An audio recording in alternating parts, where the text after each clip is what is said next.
तर सरनाईकांच्या भाषासक्तीला पक्षातूनच विरोध होतोय। संजय निरुपम यांनी मंत्री प्रताप सरनाईकांना पत्र लिहिलंय।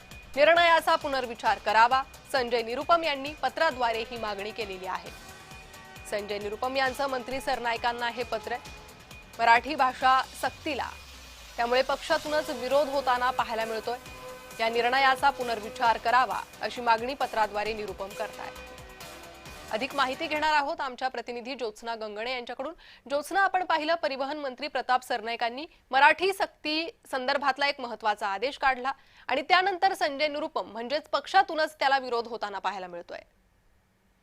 प्रणिता, अगदी बरोबर आहे। काल जेव्हा परिवहन मंत्री प्रताप सरनाईक यांनी जेव्हा प्रेस कॉन्फरन्स घेऊन चर्चा केली होती तेव्हा सुद्धा जय महाराष्ट्राकडून प्रताप सरनाईकांना हा प्रश्न विचारण्यात आलेला होता की तुम्ही जो हा निर्णय घेतलेला आहे त्याच्यामध्ये पक्षप्रमुख असलेले एकनाथ शिंदे यांची सहमती आहे का, त्यांनी असे काही आदेश निर्देश दिलेले आहे का। तेव्हा त्यावेळेस जे आहे ते प्रताप सरनाईक यांनी हेच म्हटलं होतं की आम्हाला आमच्या पक्षप्रमुखांनी योग्य निर्णय घेण्याचे, मराठींच्या बाजूने निर्णय घेण्याचे पूर्णपणे आम्हाला मोकळीक दिलेली आहे, स्वातंत्र्य दिलेले आहे आणि त्याच अनुषंगाने आम्ही मराठी सक्ती करतोय। म्हणजे कोणाला अगदी साहित्य लिहावं इतकं मराठी येण्याचं अपेक्षित नाहीये, पण बेसिक मराठी जे आहे, तुम्ही ज्या राज्यामध्ये राहता, ज्या राज्यामध्ये तुम्ही रोजगार कमवता, अशा राज्यामधल्या अभिजात भाषा दर्जा ज्या भाषेला मिळालेला आहे अशी भाषा शिकणं हे काही चुकीचं नाही। आणि त्यामुळे परिवहन मंत्र्यांकडूनच हे आदेश आलेले होते की जर रिक्षा ऑटो चालक जे आहेत त्यांना मराठी येणं, बेसिक मराठी बोलीभाषा जी आहे ती येणं महत्वाचं आहे आणि ते लेखी पण नाही, फक्त तोंडी मराठी भाषा येणं महत्वाचं आहे।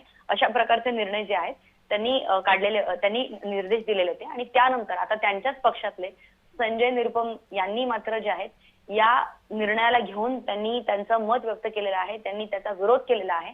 संजय निरुपम हे आतापर्यंत जेव्हा ज्या पक्षामध्ये होते, म्हणजे अखंड शिवसेना होती तेव्हाही ते उत्तर भारतीयांचे कैवारी म्हणून ओळखले जायचे। त्याच्यानंतर ते जेव्हा काँग्रेसमध्ये होते तेव्हा पण त्यांनी आपण उत्तर भारतीयांचे प्रतिनिधित्व करतो असा चेहरा त्यांनी काही अशी भूमिका त्यांनी सोडली नव्हती। आणि आता एकनाथ शिंदे यांच्या शिवसेनेमध्ये असताना सुद्धा संजय निरुपम जे आहेत त्यांनी परत एकदा उत्तर भारतीयाचं मीच प्रतिनिधित्व करतोय अशा प्रकारची एक भूमिका जरी घेतली असली तरी या भूमिकेमुळे त्यांच्या मुख्यमंत्री म्हणजे एकूणच शिवसेना जी आहे, शिंदेची शिवसेना जी आहे, त्यांच्या शिवसेनेमध्ये दुमत असल्याचं सुद्धा पाहायला मिळतंय। त्यांचं वाद जे आहे ते चव्हाट्यावर पाहायला मिळतात।